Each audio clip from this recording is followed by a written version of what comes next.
Em vaig aixecar. El dormitori tingués dues portes i em va contestar que era moltes nits em duia el llit en braços perquè jo no podia caminar i així que posava blava i lila i amb una cresta coral.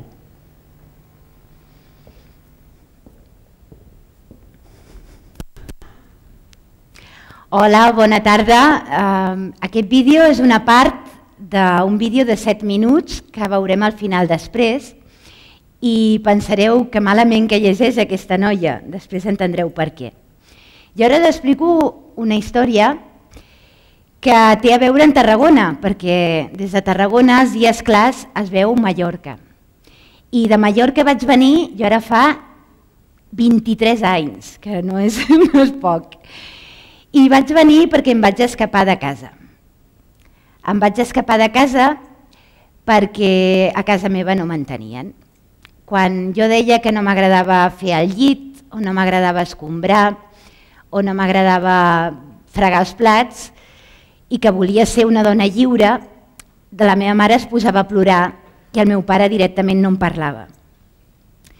El que va passar és que en 13 anys vaig decidir que havia de fer alguna cosa i com que era molt tímida no vaig dir res, però em vaig posar a treballar.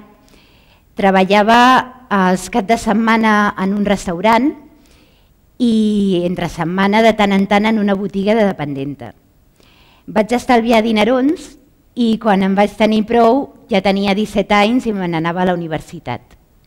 Com que els meus pares continuaven no estant d'acord en què jo fes una cosa que era totalment contrària al que en el meu poble, a Mallorca, de 2.000 habitants, estava molt mal vist, que era fer coses diferents al que fa tothom, fer coses que criden l'atenció, per exemple, voler ser escriptora, doncs varen decidir que no m'ajudarien gens i, de fet, varen exercir aquest dret.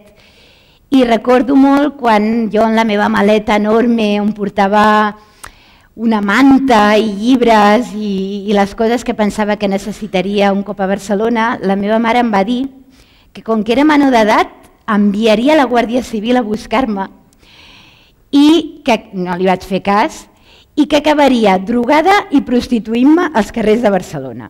Tampoc no li vaig fer cas d'això.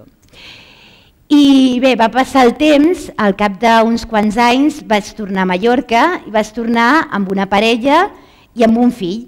I es va quedar tot el poble de pobra noia, quina desgràcia, i no entenien res, no entenien que jo estava fent la meva vida i fent allò que volia. Mentrestant, a banda d'això, vaig llegir, vaig treballar molt, vaig fer tot el que vaig poder per ser el que volia ser, però la veritat he de reconèixer que tots aquells anys jo no sabia ni el que volia ser, jo volia fer coses. Amb el temps me n'he adonat que tots els obstacles que em vaig trobar en aquest transcurs d'aquests anys en realitat no eren obstacles, eren trampolins que em feien saltar cada cop més a prop d'allà on havia d'arribar. Allà on havia d'arribar és un misteri i com tots els misteris de la vida m'hi vaig anar apropant sense saber-ho, com el laberint, però el que sí que us puc explicar és que jo anava llegint, perdent la por, que el de perdre la por sí que ha estat una constant.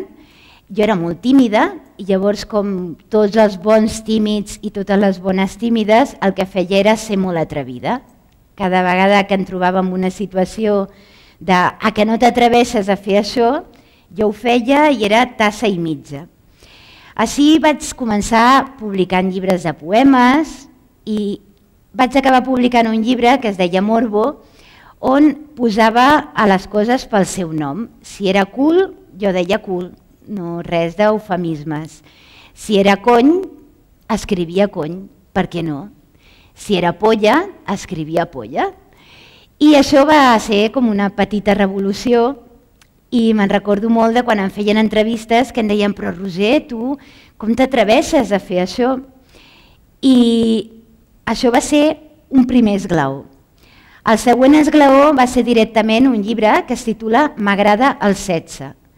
Jo quan l'escrivia pensava, potser estic exagerant, potser no n'hi ha per tant, perquè avui dia que una dona digui vaig calenta, estic alta, tinc ganes de follar, m'agrada el sexe, quin problema hi pot haver? Oi que no hi ha cap problema? No s'ha escandalitzat ningú a la sala? Doncs sí, s'escandalitza molta gent i els comentaris de mira aquesta fresca, com no li fa vergonya, amb els 2 fills que té, que pensaran d'ella, les mares del col·le mirant-me així com, ostres, no ens apropem a ella, que això és una vergonya, és perillós. Bé, doncs va passar que gràcies a fer totes aquestes coses que tenen a veure amb perdre la por, en un moment donat hi va haver un productor de programes de televisió, l'Emili Manzano, que tenia una productora petiteta, molt interessant, que es diu Pickwick Films, va tenir com una mena d'il·luminació. Va conèixer el projecte d'un artista de Nova York que es diu Clayton Cubitt, i aquest artista estava fent amb actrius porno, amb noies que es dedicaven a l'erotisme, estava fent uns vídeos on elles s'asseien en una taula, com heu pogut veure, amb la característica que sota la taula hi havia algú amb un vibrador. I aquesta persona que estava sota amb el vibrador estimulava a la persona que llegia, una dona, fins que no podia llegir més. Ja us podeu imaginar per què. Doncs l'Emili Manzano va veure això i va decidir que volia fer-ho per primera vegada a l'altre costat de l'Atlàntic, a Europa. I idees que té ell, va dir, i ho farem amb un llibre en català, que és El carrer de les Camèlies, la meravellosa novel·la de la Mercè Rodoreda, i amb una mallorquina, així ja ho ajuntem tot. Perquè no sé si ho sabeu, però Mallorca és l'origen del món. Bé, doncs quan a mi em va proposar això, que recordo molt la trucada, que em va dir és una mica incòmode d'explicar el que et vull demanar, jo em vaig posar molt contenta, em vaig animar moltíssim i vaig pensar que sí, que ho volia fer. Això m'ho va dir una setmana i la setmana següent ja havíem quedat per fer, enregistrar aquest vídeo. Que per cert aquest vídeo es va enregistrar el dia 27 de febrer, tal dia com avui, de fa 2 anys. Us podeu imaginar la meva emoció quan he recordat això i he dit, calla, que això del TEDx és premonitori, no?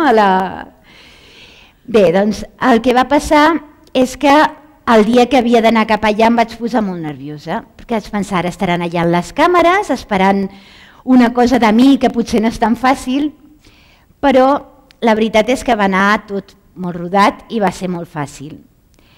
Aquest vídeo, el dia que el vaig penjar, que després veureu un resum, el podeu trobar a YouTube fàcilment, malgrat darrerament, fa cosa de 2 o 3 mesos, YouTube ha decidit censurar-lo. El consideren pornogràfic. Això m'ha fet pensar molt les reaccions que hi ha hagut del vídeo. És un vídeo on jo tinc un orgasme real, jo sóc una dona i tinc un orgasme no fingit, que sembla una bajanada però no és cap bajanada. No hi ha orgasmes, no hi ha prou percentatge d'orgasmes femenins reals al món. Al cine, al porno, als vídeos que es poden trobar, sí que hi ha gent que ha anat penjant coses, però hi ha molt poquet. I pensant, me'n vaig adonar que hi ha una cosa fonamental, que és que l'orgasme femení és un misteri.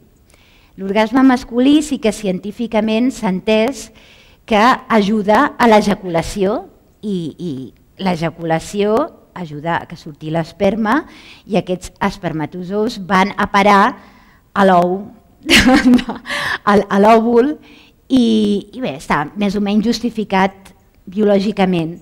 Però en canvi l'orgasme femení és una mena de caprici que no és necessari, que no és tampoc fàcil entendre per què és com és. I investigant, jo he arribat a unes quantes conclusions que és justament el que us vull compartir amb vosaltres. I és que l'orgasme femení està estudiat, això sí, que genera una cosa molt especial en la dona, que és que en el moment en què es produeix l'orgasme es desactiven dues regions cerebrals, una és la de la por i l'altra és la de l'estat d'alerta, que també és, al cap i a la fi, és por. I què passa quan una dona té un orgasme i es desactiva la por? Doncs que ens convertim en éssers tan poderosos com els déus de l'Olimp, que tenim molta força, que tenim un atreviment, i una dona desfermada, ja ho sabem, per la literatura, pel cinema, sempre acaba fent por. Acaba fent por quan no hi estem acostumats, esclar.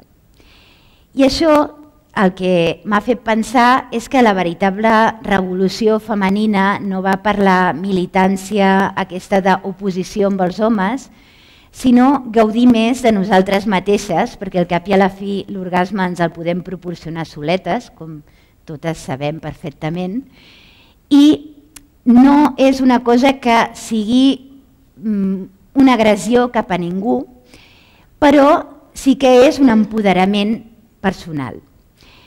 El fet de compartir a la xarxa, a YouTube, una cosa tan íntima i que habitualment està amagada, a mi, jo us reconec que em feia una miqueta de...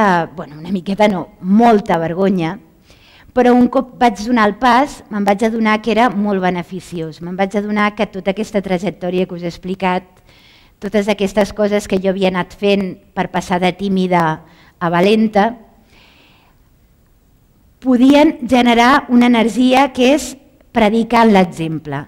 Si tu penses que ser valenta és positiu, sigues valenta tu. Llavors, a mesura que m'anaven arribant comentaris, fins i tot va generar algun debat en comunitats on hi participaven homes i dones, si això era exhibicionisme, si això estava bé, estava malament, vaig entendre que fa falta que hi hagi més orgasmes reals, tant a casa de cadascú. Jo sempre dic que els polítics prendrien millors decisions si tinguéssim més i millors orgasmes, n'estic convençuda. Crec que en general el món aniria millor si tots tinguéssim més i millors orgasmes. Crec que també les dones el que hem de fer és tenir més consciència de lo bé que va tenir plaer, passar-s'ho bé i dir el que veritablement pensem.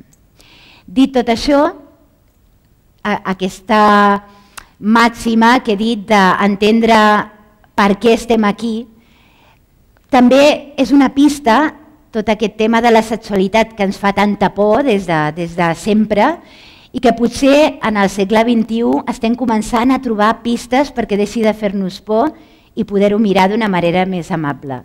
Jo he posat el meu granet de sorra i us deixo ara, endavant vídeo, amb una petita aportació ben plaent de lo maco que és el sexe. Gràcies.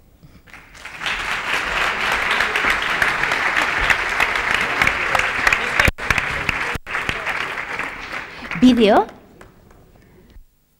Amb un vellut negre que tapaven.